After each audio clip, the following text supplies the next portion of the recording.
Gate ಮುಂದೆ ಕುಂತ್ಕೊಂಡು ಒಂದು ಹುಡುಗಿ ಹೇಳ್ತಾವಳೆ, ಅದು ಹೆಣ್ಮಕ್ಳು, ಹಬ್ಬ ಎಂಥ ಹಿತಶತ್ರುಗಳಾದ್ರೂ ಹಬ್ಬಮ್ಮ ಆಯಿತು ಒಂದರ್ಶನ ಕುಂಕುಮ ತಗೊಂಡೋಗು ಅನ್ನುವಂತಹ ಸಮಾಜದಲ್ಲಿ ಹುಟ್ಟಿರೋದು ನಾವು. Not in New York or not in any other country. So ಅಂತಹ ಸಿಚುವೇಶನ್ಗಳನ್ನ ನೀವು ನೆನೆಸ್ಕೊಂಡ್ರೆ ಹಳು ಬರುತ್ತಾ ಅಂತ ಕೇಳೋದು. ಆ ಸಮಯದಲ್ಲಿ ಒಂಥರ ಇದು ನಿಜವಾಗ್ಲೂ ಆಗ್ತಾ ಇದೆಯಾ ಅಂತ ಆ ಭಾವನೆ ಇರುತ್ತೆ.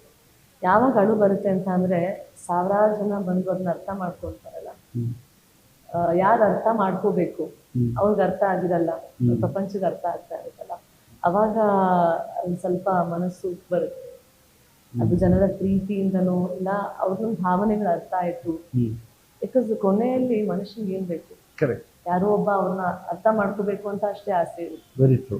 ಒಂದಷ್ಟು ತಾಯಂದಿರು ಯಾವಾಗ ಬಂದು ಮಾತಾಡ್ಸಿದ್ರು, ಒಂದಷ್ಟು ಮಾತುಗಳನ್ನ ಹೇಳಿದ್ರು, ಅದ್ರಿಂದ ಹೌದು ಅನಿಸ್ತು ಇಲ್ಲ. ಬಟ್ ಏನ್ ಗೊತ್ತಾ, ಇವಾಗ ಒಂದ್ ಕಡೆ ಯೋಚನೆ ಮಾಡಿದ್ರೆ ಅದೊಂದ್ ಕಡೆ ಇದ್ರೆ ಇನ್ನೊಂದ್ ಕಡೆ ಮನ್ಸಲ್ಲಿ ಏನಾಗ್ತಿರುತ್ತೆ ಅಂತ ಅಂದ್ರೆ, ಇರ್ಲಿ, ನನ್ಗೆ ದೇವರು ಆ ಶಕ್ತಿ ಕೊಟ್ಟಿದ್ದಾನೆ.